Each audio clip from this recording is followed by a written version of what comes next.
What's up guys, and welcome back to some Sly Cooper. Now every single day, I keep getting a comment such as this. Dude, when's your next Sly Cooper video? I always reply with a, don't worry. I've got a bunch of ideas in mind, so really, don't worry about it. The videos will show up eventually, but slowly.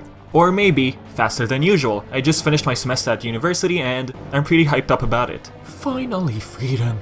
So with that being said, welcome back to a Clockwerk theory video. Now I've said this a bunch of times. Clockwerk is the best villain in the series. He's very mysterious, and he brings in a lot of unanswered questions. Okay, yes, that might be a tad bit annoying, but all of these unanswered questions might bring in sequels, easily. People believe this game is very underrated. It might be, but this game has a very fantastic story. I mean, you have this villain who hated the Coopers, lived on for generations, hunted down every single Cooper. Well, we don't really know about that, but you get the idea. Like, people who aren't very familiar with the series might see it as a regular cel-shaded game, okay, whatever. But if you've played Sly 1, you realize how much the game can get dark sometimes. Clockwerk is one amazing villain. His objectives, his intentions, his hate, and jealousy just proves how much this game has a story which has potential, and hopefully the movie does justice when it comes to Clockwerk, and I cannot wait to see Clockwerk in CGI. Oh, and about that, I'm actually going to discuss about the movie eventually,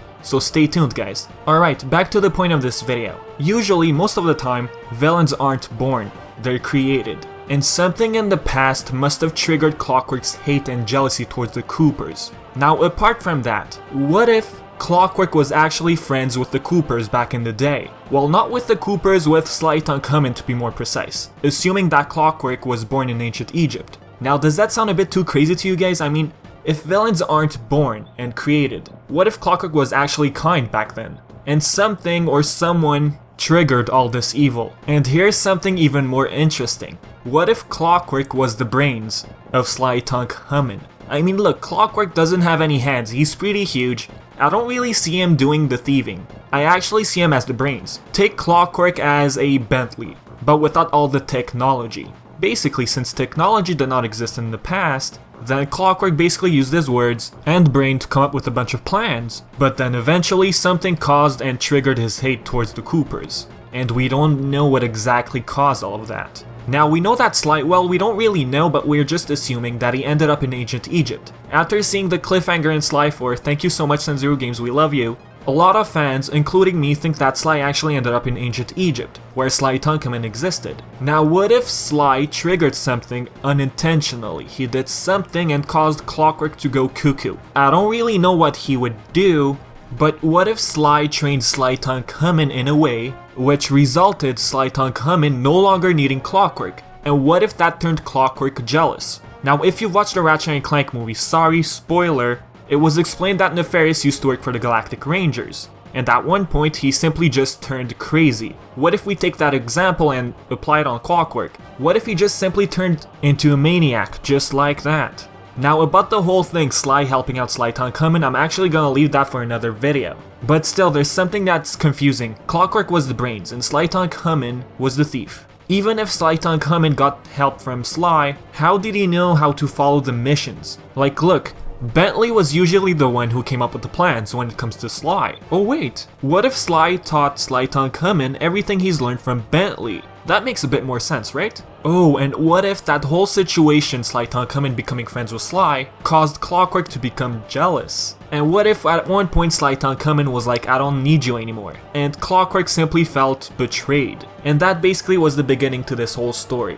And if we take Clockwerk out of the equation, how did Slytunkhamen turn into who he is? I'm gonna say Sly was probably the one who taught him everything after Clockwerk left. And then eventually maybe Clockwerk stumbled upon someone who time traveled and knew about Sly. Maybe it was Penelope, maybe it was Dr. M.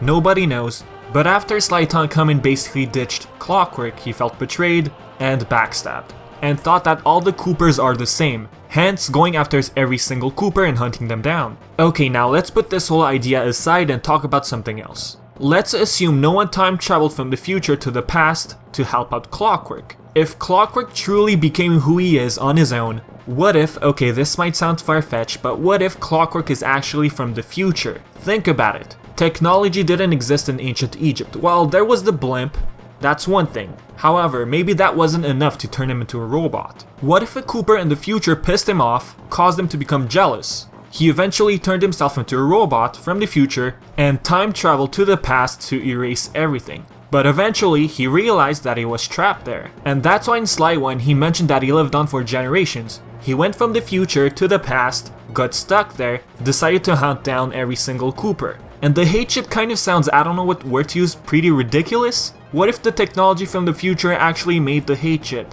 right? Okay, maybe Penelope, Dr. M, or someone else created the hate chip, but think about this. What if that technology didn't exist back then? What if it existed in the future? And that's why this idea might not sound too crazy, after all. Okay, here's something else I want to discuss about. It has to do with Sly facing Clockwerk in Sly 1. Now, Clockwerk mentioned a few things, and that's exactly what I want to go over. At a point, he mentioned that you Coopers always beat me. Now that brings up one question. Did Clockwerk really succeed in killing every single Cooper? Maybe he did, maybe he didn't, but we don't really know. If the Coopers really beat Clockwerk, then how come he's still alive? Was someone bringing him back to life in that specific period? Or what if someone was time traveling and keeping an eye on Clockwerk? Here's an explanation I can come up with. At a point during that cutscene, Clockwerk mentioned that he waited for the perfect time to take down Sly Cooper's family. And if you remember, the night the Fiendish Five attacked, his parents were basically retired. No more McSweeney, muscles, no more Dr. M, brains.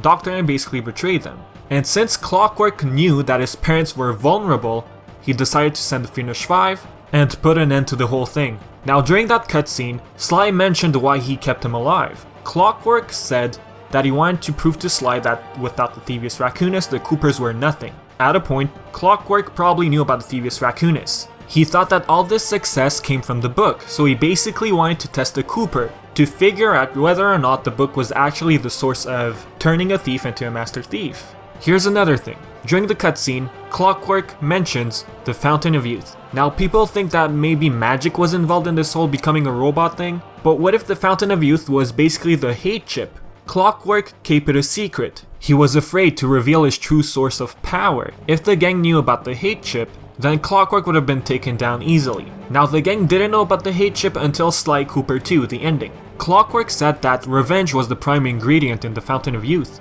I think he meant the hate chip. That's pretty much it. Before I end the video guys, there's one last thing I want to go over. And it's something someone mentioned in the comments. Now I don't know if I'm going to pronounce the name right, but Lassie mentioned an interesting theory.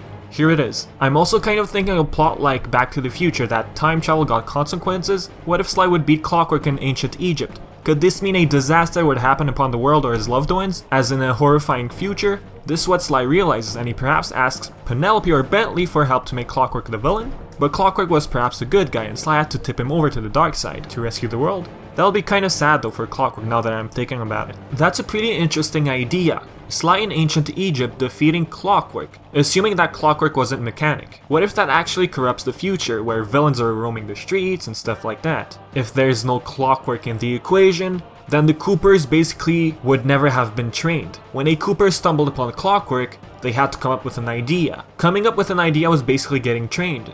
And with Clockwerk, the Coopers basically evolved and came up with plans, strategies. And using the strategies they've learned, they continued the Cooper legacy. And without Clockwerk, a Cooper wouldn't know how to handle a dangerous situation. Maybe someone would attack them and they weren't used to that situation. But by meeting Clockwerk, they were basically trained. And by being trained, they didn't have any difficulty in handling a situation. A dangerous situation, let's say. Maybe there were other villains back then.